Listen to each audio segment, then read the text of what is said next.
ሰላም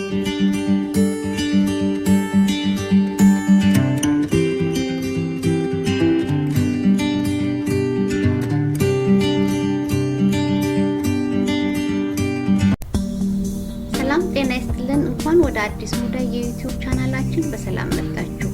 ይህ ስለ ውበት፣ ጤና፣ ልጆች አስተዳደግና ሌሎችንም ርዕሶችን ይዞ የሚቀርብ የዩቲዩብ ቻናላችን ነው። ሰብስክራይብ ያድርጉና ተጨማሪ ጠቃሚ ቪዲዮዎችን ያገኙ። ዛሬ ሽንኩርት ለፀጉር እድገት ያለውን ጠቀሜታ በዚህ ቪዲዮ እናያለን። አብራችሁን ቆዩ። የቀይ ሽንኩርት ጭማቂ ጠንካራና ከፎረፎር የነጻ ፀጉር እንዲኖረን ያደርጋል። ሁላችንም እንደምናውቀው ሽንኩርት ለምግብነት የሚውል ዋና ንጥረ ነገር ነው። ቀይ ሽንኩርትን ለራስ ቅልና ለፀጉር መጠቀም ደግሞ የሚገርም ጥቅም አለው። የሽንኩርት ጭማቂ በውስጡ ሰልፈር የተባለው ንጥረ ነገር ስለያዘ የፀጉር ስሮችን በደንብ በማራስ ፀጉር እንዲያድግ ያደርጋል። የቀይ ሽንኩርትን ጭማቂ ለማዘጋጀት የሚያስፈልጉ 3 መካከለኛ ሽንኩርትና የወይራ ዘይት። ጭማቂውን እንዴት እናዘጋጃለን? ሽንኩርቱን ልጠን በትላልቅ መቆራረጥና በጁስ መፍጫት መፍጨት፣ አስፈላጊ ከሆነ ትንሽ ውሃ ማድረግ፣ ከዛም በማጥለያ ማጥለል።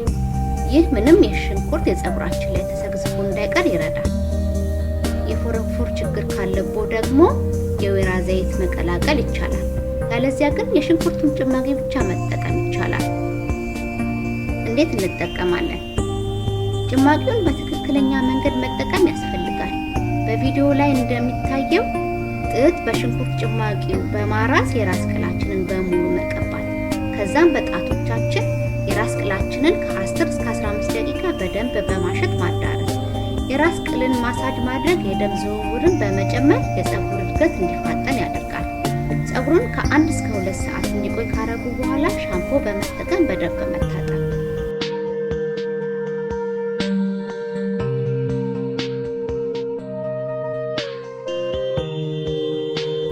የሽንኩርትን ጭማቂ ከወይራ ዘይት ጋር ቀላቅሎ በመጠቀም ከፎረፎር ነፃ መሆንም ይቻላል። የወይራ ዘይት ለፀጉር በጣም ጠቃሚ የሆነ ዘይት ነው። ወደ ራስ ቅላችን ዘልቆ በመግባት የራስ ቅልን ያርሳል። በተጨማሪም የወይራ ዘይት ጸረ ፎረፎር ጸባይ ስላለው ከሽንኩርት ጭማቂ ጋር መጠቀም ጠቀሜታውን የላቀ ያደርገዋል። 3 የሾርባ ማንኪያ የቀይ ሽንኩርት ጭማቂን ወስዶ በላዩ ላይ ግማሽ የሾርባ ማንኪያ የወይራ ዘይት መጨመርና በደንብ ቀላቅሎ በመቀባት ከ10 እስከ 15 ደቂቃ በደንብ ራስ ቅልን ማሳጅ ማድረግ። ከ1 እስከ 2 ሰዓት አቆይቶ መታጠብ። ጠንካራ ፀጉር እንዲኖረንና ከፎረፎር ነፃ ለመሆን ይህን ዘዴ በተደጋጋሚ መጠቀም ያስፈልጋል። ይህን ቪዲዮ ስለተመለከታችሁ እናመሰግናለን። ለተጨማሪ ጠቃሚ ቪዲዮዎች ቻናላችንን ሰብስክራይብ ያድርጉ። ላይክ እና ኮሜንት ማድረግም አይርሱ። እናመሰግናለን።